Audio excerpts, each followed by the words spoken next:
Hello everyone, welcome to study chakra.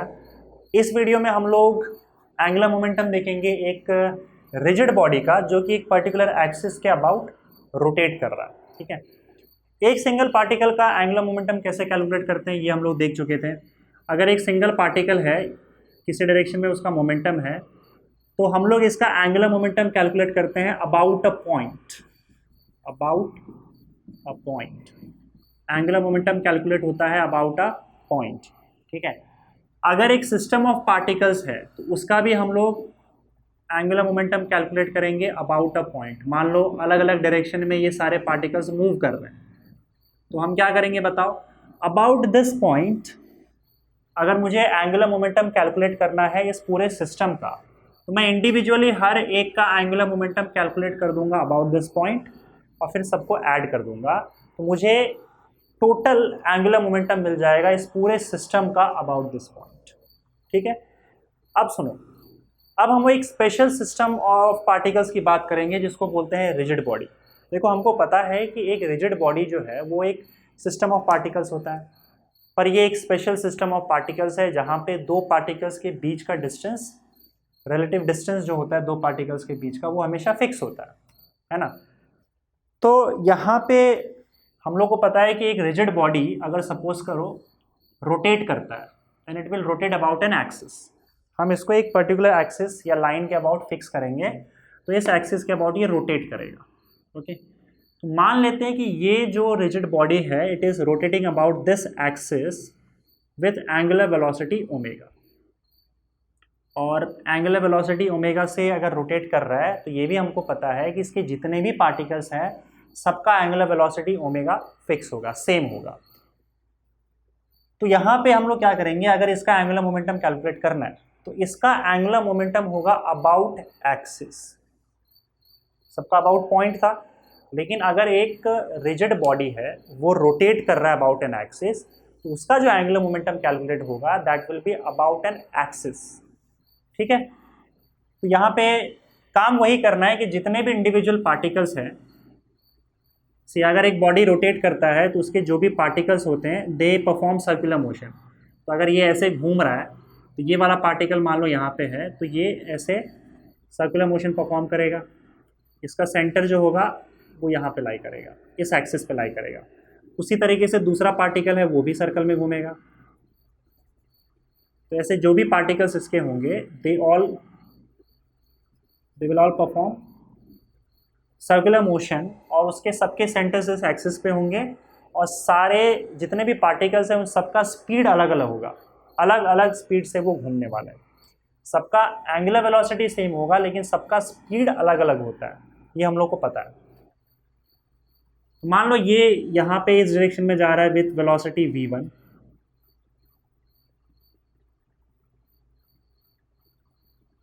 With velocity v1, ये इस direction में जा रहा है विद वेलोसिटी v2, ये इस डायरेक्शन में विद वेलोसिटी v3।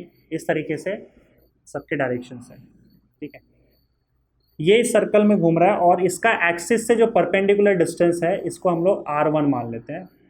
इसका जो एक्सिस से परपेंडिकुलर डिस्टेंस है इसको r2 मान लेते हैं। इसी तरह से इसका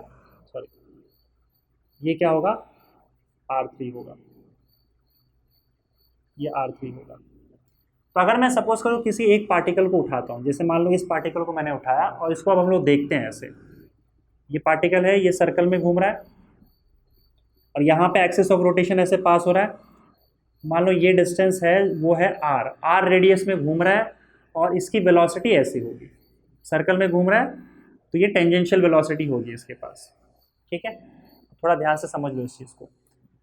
अब एक काम करते हैं, क्योंकि एक्सिस यहाँ से पास हो रहा है तो ये जो सेंटर है इसके अबाउट इसका सिंगल पार्टिकल है, इसका एंगुलर मोमेंटम कैलकुलेट कर लेते हैं।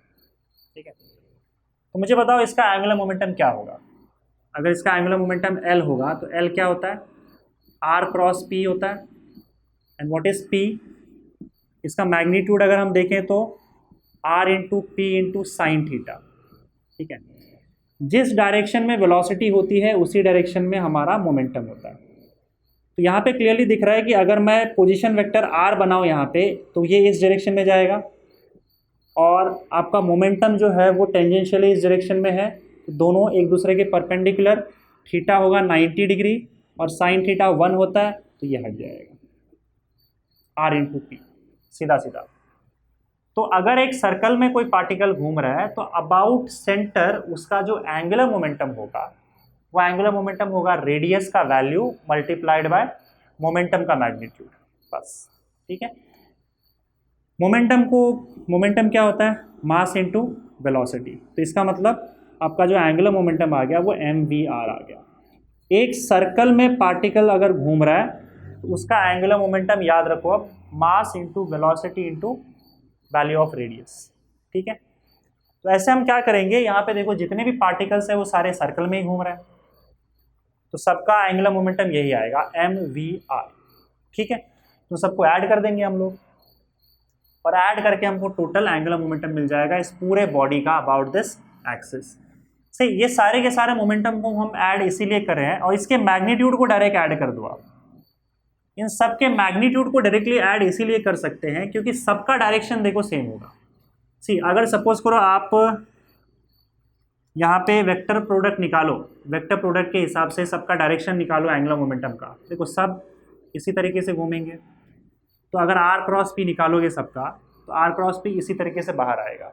जैसे यहाँ पे देखो, तो किसी का भी अगर r क्रॉस p निकालोगे तो इस तरीके से ऊपर ही जाएगा। इसका मतलब हर एक पार्टिकल का जो एंगुलर मोमेंटम है सबका डायरेक्शन ऊपर की ओर ही होगा, r क्रॉस p सब ऊपर जाएगा। तो जब सारे के सारे एंगुलर मोमेंटम जो है वो ऊपर के डायरेक्शन में है, तो अगर वेक्टर्स सेम डायरेक्शन में हो तो हम उनके मैग्नीट्यूड को डायरेक्टली ऐड कर सकते हैं।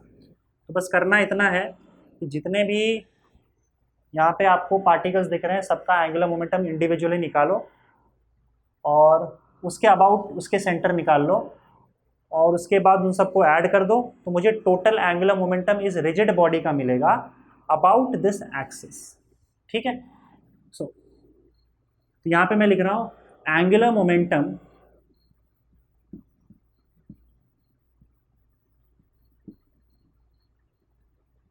अबाउट गिवन एक्सिस,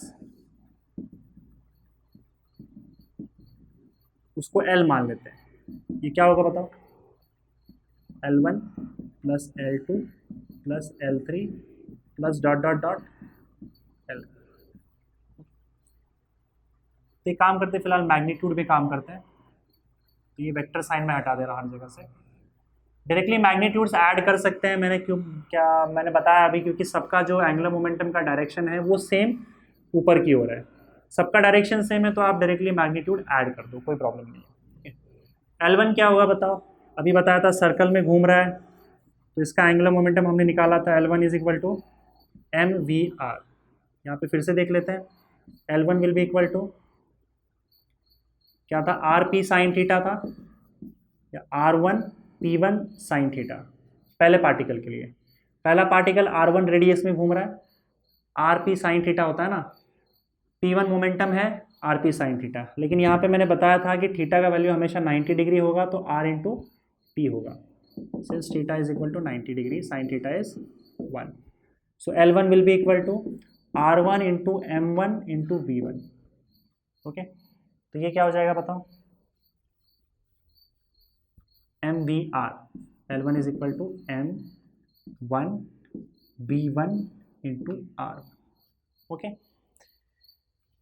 तो वैसे ही L2 भी लिख सकते हैं हम लोग, है ना, m1 v1 r1 plus m2 v2 r2 plus L3 का m3 v3 r3 dot dot dot mn vn rn, अगर हम ये मान के चले कि टोटल n पार्टिकल्स है।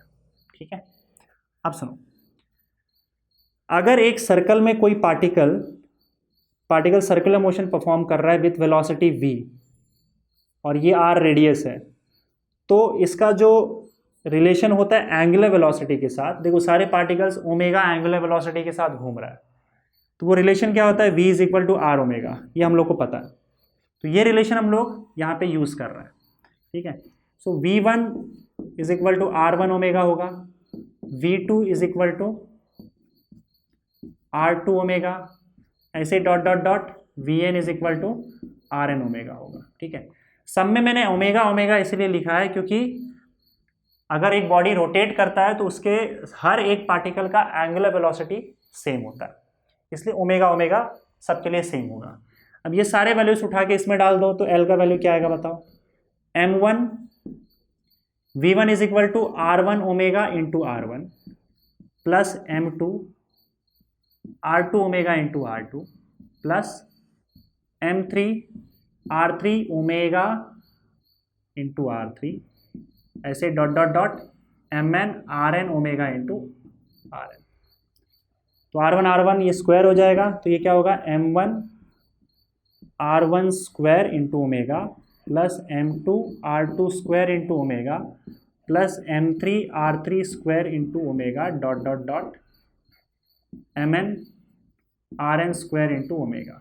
ठीक है, तो यहाँ पे अब देखो मैं क्या लिख रहा हूँ, ओमेगा सब में कॉमन है तो कॉमन ले लो, m1 r1 square plus m2 r2 square plus m3 r3 square dot dot dot plus mn rn square bracket में ओमेगा। अब ये टर्म तो तुम पहचानते ही हो, याद करो क्या है, इसको मैं फिर लिख रहा हूँ यहाँ पे समेशन के फॉर्म में, summation i is equal to 1 to n mi ri square, इस पूरे पार्ट को मैंने समेशन के फॉर्म में लिख दिया इनटू ओमेगा, और हमको पता ये क्या है, it is nothing but moment of inertia. So this will be equal to ये पूरा part i is moment of inertia into omega. तो इसका मतलब हमारे पास क्या रिलेशन आया बताओ, total angular momentum of this और angular momentum of this body rotating about this axis is equal to i into omega. ठीक है, this is the angular momentum of this body about this axis. About the axis याद रखना, about not about point. अगर rotate कर रहा है body किसी axis के अलॉन्ग तो angular momentum about the axis i into omega. i क्या है, moment of inertia. Moment of inertia of this body about this axis, same axis, जिस एक्सिस के अलॉन्ग हम लोग कैलकुलेट कर रहे हैं इसका एंगुलर मोमेंटम, उसी एक्सिस के अबाउट मोमेंट ऑफ इनर्शिया होगा i। ठीक है, और multiplied by angular velocity omega, ये फॉर्मूला है। वेक्टर के फॉर्म में इसको लिखना है तो ये l आ जाएगा और ये ओमेगा आ जाएगा, i पे वेक्टर नहीं लगेगा, और i यहाँ पे हम लोग स्केलर क्वांटिटी कंसिडर कर सकते हैं अगर आपने इस एक्सिस को फिक्स रखा है तो। ठीक है, वैसे जो आपका एंगुलम ये i है वो moment of inertia, it's not a scalar quantity, वो एक्चुअली कोई अलग क्वांटिटी होता है, टेंसर क्वांटिटी होता है। इसके बारे में अभी फिलहाल आपको जानने की ज़रूरत नहीं है, इट्स अ टेंसर क्वांटिटी। पर अगर सपोज करो हमने एक्सिस फिक्स रखा है, इस एक्सिस के अबाउट अगर ये एंगुलर मोमेंटम है, ठीक है, और ये मोमेंट ऑफ इनर्शिया भी इसी एक्सिस के अबाउट है, तो फिर हम लोग यहाँ पे i को एक स्केलर क्वांटिटी कंसिडर कर सकते हैं। ठीक है, और ये इक्वेशन आपको कुछ इस तरीके से आ जाएगा। तो आपका एंगुलर मोमेंटम का जो डायरेक्शन है वो एंगुलर वेलोसिटी के डायरेक्शन में होगा। ठीक है, क्लियर है ये चीज़। अब देखो हमने कौन सी चीज़ों की बात की। एक सिंगल पार्टिकल के लिए अगर सपोज करो हमको एंगुलर मोमेंटम निकालना है फॉर अ सिंगल पार्टिकल, तो वो क्या था बताओ, एंगुलर मोमेंटम क्या था, L is equal to R cross P। ठीक है, और लीनियर मोमेंटम क्या था इसका, mass into velocity. Okay, single particle के लिए। अगर सपोज करो बहुत सारे पार्टिकल्स यहाँ पे आ गए तो एक system of particles, system of particles के लिए क्या करना है बताओ, इंडिविजुअली सारे के सारे पार्टिकल्स का हमको एंगुलर मोमेंटम कैलकुलेट करना है, L1 plus L2 plus dot dot dot, और सबको ऐड कर देना है vectorially. So about a particular point अगर हम लोग एंगुलर मोमेंटम कैलकुलेट कर रहे हैं तो इस पूरे सिस्टम का ऐसे कर सकते हैं। ठीक है, अगर सपोज करो एक रिजिड बॉडी है, let's talk about rigid body. अगर एक रिजिड बॉडी अगर एक पर्टिकुलर एक्सिस के अबाउट घूम रहा है, rigid body rotational motion perform कर सकता है और ट्रांसलेशन मोशन परफॉर्म कर सकता है। ठीक है, तो अगर ये रोटेशनल मोशन परफॉर्म कर रहा है तो अभी हम लोगों ने देखा कि इसका जो एंगुलर मोमेंटम है वो दिया जाता है L is equal to I omega. ठीक है, अच्छा अब देखो, अगर सपोज करो यही rigid body translation motion perform कर रहा है, प्योर ट्रांसलेशन मोशन, अब हम ट्रांसलेशनल मोशन की बात कर रहे हैं, तब क्या होगा? तो हम लोग को पता है ट्रांसलेशन मोशन में हर पार्टिकल की वेलोसिटी सेम होती है ना? जितनी भी पार्टिकल्स है सबकी वेलोसिटी v होगी, सेम वेलोसिटी होगा, सबका मास अलग अलग होगा। तो अगर यहाँ पे पूरे रिजिड बॉडी के लिए हमको अगर सपोज करो कोई बोले कि यहाँ पे इसका angular momentum, linear momentum calculate करो, तो आप कैसे कैलकुलेट करोगे? जो भी इंडिविजुअल पार्टिकल्स है उसका मोमेंटम ऐड कर दोगे इस तरीके से, dot dot dot P N, right.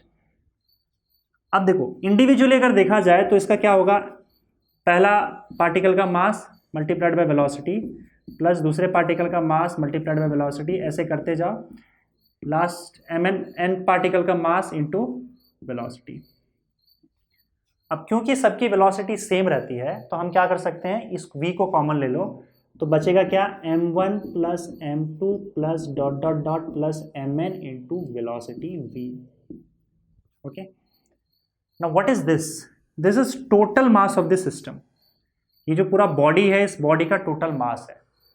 तो अब यहाँ से हम लोग को पता क्लियरली चल रहा है कि P is equal to total mass multiplied by velocity. आता है समझ में? ओके, ये m1 प्लस m2 क्या टोटल मास है।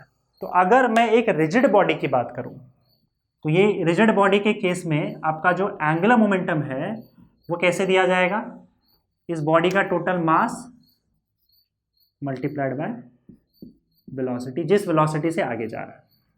ओके, तो यहां पे देखो, अगर हम इन दो केसेस में यहां पे सिमिलैरिटी देखें, ये लीनियर के लिए या ट्रांसलेशन के लिए, रोटेशनल के लिए, तो हमको एक एनालॉजी मिल जाएगी। देखो rigid body rotation motion perform कर रहा है, angular momentum is equal to moment of inertia multiplied by this angular velocity.